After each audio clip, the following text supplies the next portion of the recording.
This little story is called Small Tragedy. We fell in love with him from the first day when he moved awkwardly across the living room rug, trying to balance himself on wobbly little legs. The day before he died, not quite a year old, Bode once again moved awkwardly across the living room rug. He was a very sick little dog, but when the doorbell rang, he tried to get there to greet our young daughter home from school. He couldn't quite make it, and so he went halfway, and there he stood, his eyes shining with affection and his little tail wagging. Somebody once said, "Let a little dog into your heart and he'll tear it to pieces."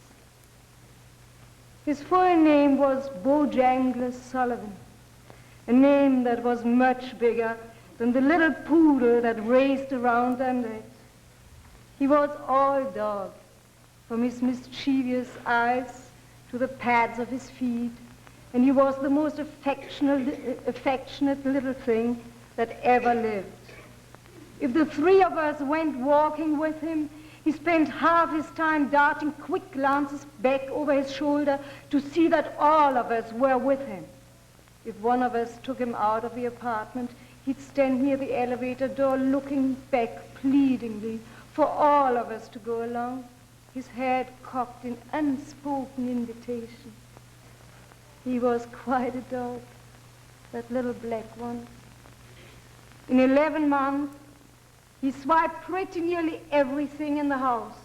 Handkerchiefs from breast pockets of coats hanging on chairs, cards of matches from tables he could reach by balancing himself on his rear legs, pencils, erasers, cigarette lighters, earrings, compacts, discarded tea bags.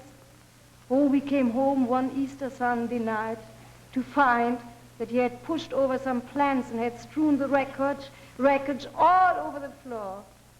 Forgetting the mischief he'd accomplished in our absence, he'd rushed to the door to greet us, and then suddenly, overcome by recollection of guilt, he'd make a beeline inside to hide under a bed. He'd spend a lot of time under that bed, and then he'd reappear on a tour of reconnaissance. He'd stick his head cautiously into the room, eye us tentatively, and at the first tone of forgiveness, he'd hurl himself into the nearest lap, lavish with very wet kisses. By adding affection, subtracting nothing more than the small space in which a dog sleeps, Bode was just one of thousands of dogs, enriching thousands of homes, parading daily at ends of thousands of varicolored harnesses to thousands of hydrants and trees. To us, he was something extra special, and the gap he left is incredible. How does a dog win hearts so completely? Like human beings, dogs are jealous. They have tempers and need discipline. Perhaps it's because a dog's only coinage being affection, there isn't greed to complicate matters as it complicates human lives. Perhaps it's because they speak the same language. Perhaps it's because there's no such thing as disloyalty in the makeup of a dog.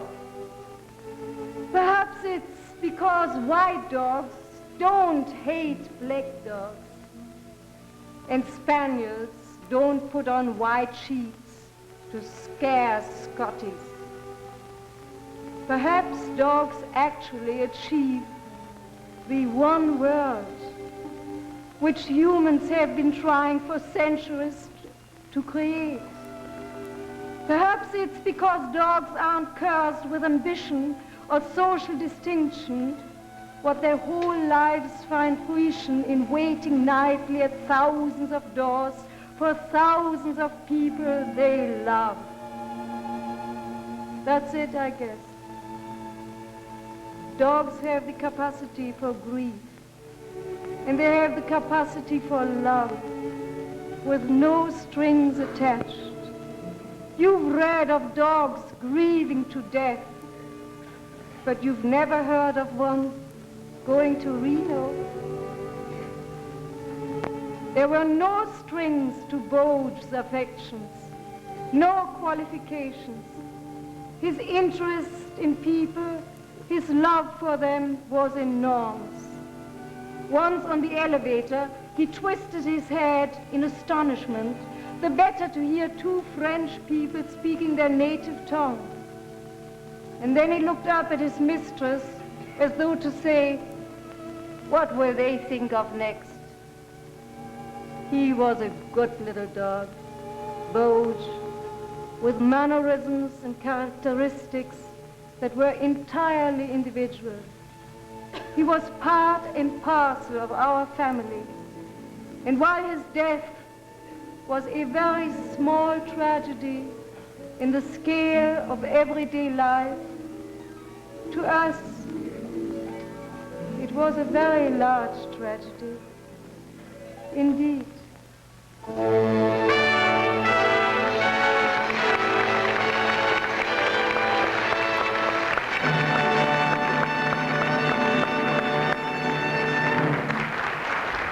But the most important is that this little story was written by Ed Sullivan.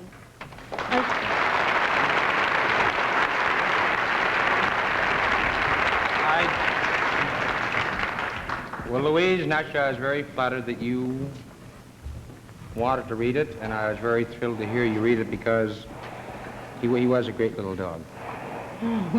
Well, I found it in Cosmopolitan, and everybody can read it, and I was very glad to have found it before you asked me to come to this program. Well, Louise, it's always nice to have you on the program because this is, as you know, a very charming and superb little human being. Now, when are you going to Europe?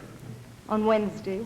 You going to make a picture over there or do a show? Well, I do a television show for the BBC first. They're doing straight plays, dramatic plays, and I'm going to do The Seagull by Chekhov. Then you're coming back here again? Well, not for a while.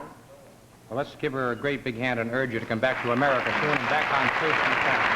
Thank you very, very much.